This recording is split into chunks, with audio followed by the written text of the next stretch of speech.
Good morning, this is John Piper with the weekend video clip, and it's Saturday the 7th of March. Looking here at a chart of the Dow, 10-minute chart. I said to watch the news yesterday. Obviously non-farm rails, it's quite an important news item when it comes out. We had a peak here around 18,300.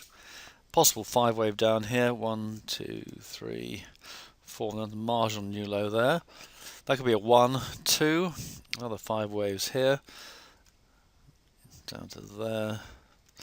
Now it could be an ABC, which is what I was talking about. However, this drift here looked pretty corrective.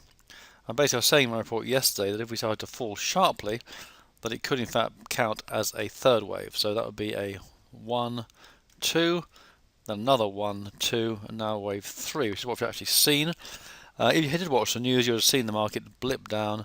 Then you've seen this fairly feeble bounce. You could have shorted it there, or you could put an extreme stopping down below there to short the market at that point, and you'd now obviously be in profit.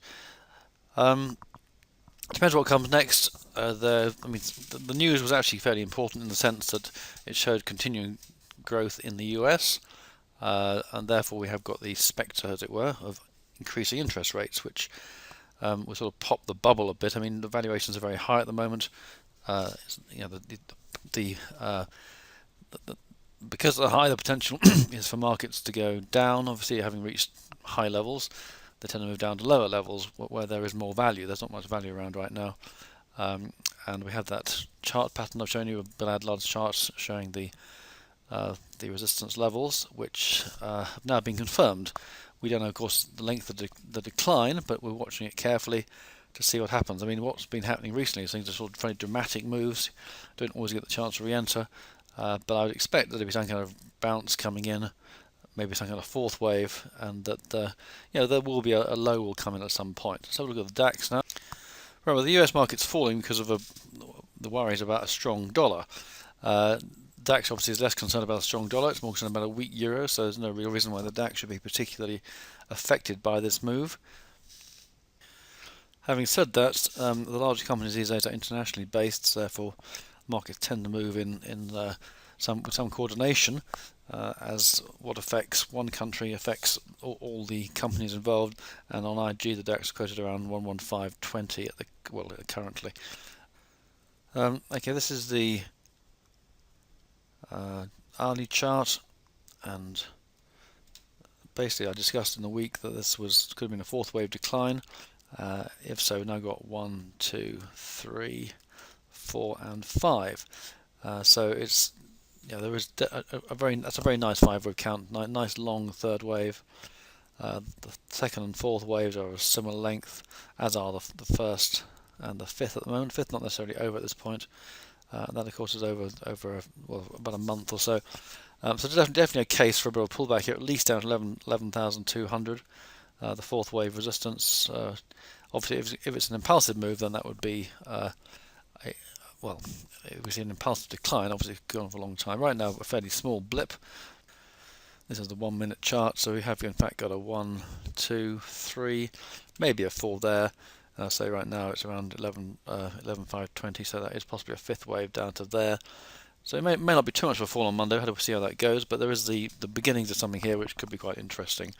If we are going to fall away, then I would mention tunnel trading. Tunnel trades tend to work far better when the market is falling, because you get faster action, and tunnels sort of come into their own when markets fall. So if that's what's going to happen, the 20x system on the Dow may work particularly well.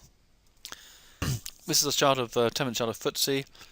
When I did the Wednesday video clip, I was thinking we might be seeing a fourth wave here, and then perhaps a 5. But we didn't see that, so we went up here, retested the high.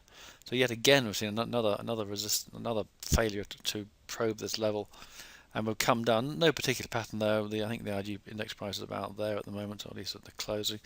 Let's go up a scale here. It's fairly potent minus development around 6,950. The market's having trouble holding this. We're just seeing continued rejection, first there, then there, then there, then there, and now again there. This could be the stuff of major peaks. We need to see more action, of course, but there are a few worrying signs. So we'll probably be looking to go short of these markets in the next week or so, I'd suspect. Look at gold now. Well, the news hit gold hard. Basically, where arrow came from. Basically, interest rates rising in the US will give a stronger dollar. Gold's price in dollars, so down it's gone. It is a point actually. If you're trading physical gold, then you have got some kind of a currency hedge in the sense that you are holding dollars in effect, at least priced in dollars. If you're just spread betting this, then you're exposed to that point. Although of course you get benefits if the reverse takes place. Anyway, it looks clear like an ABC now. There's really not much doubt about it. So I'll be getting out below 11. I think it was 90. So I'm standing aside on gold. Other than the longer term holdings, I retain. See how this develops. But it looks quite likely we're going to see new lows now. Not guaranteed, but certainly possible. Right, pound dollar. Here too, we've seen a strong fallback because of the news. Now the case here was that we could be looking for an ABC rally following this big decline here. Discuss that quite some length.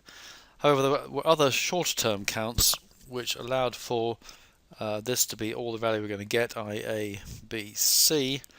So, for example, there was a 1, 2, 3, 4, 5 there. If that corrected this, then that could have been a 1. This may be a 2, and this may then be a 3. So the pound could start falling away quite sharply now. The key level is, of course, 150. So if this can hold 150 and we see another rally coming in, that would be encouraging. Okay, currently IG price is similar to the close there. I mean, maybe a great buying opportunity, which it was here, but we need to see something, some reason to go in. I wouldn't want to buy at the moment particularly. Okay, that's all for today. I found it interesting and useful. Back with the opening report on Tuesday morning. Have a great weekend. Hope the sun's shining over there, and bye for now.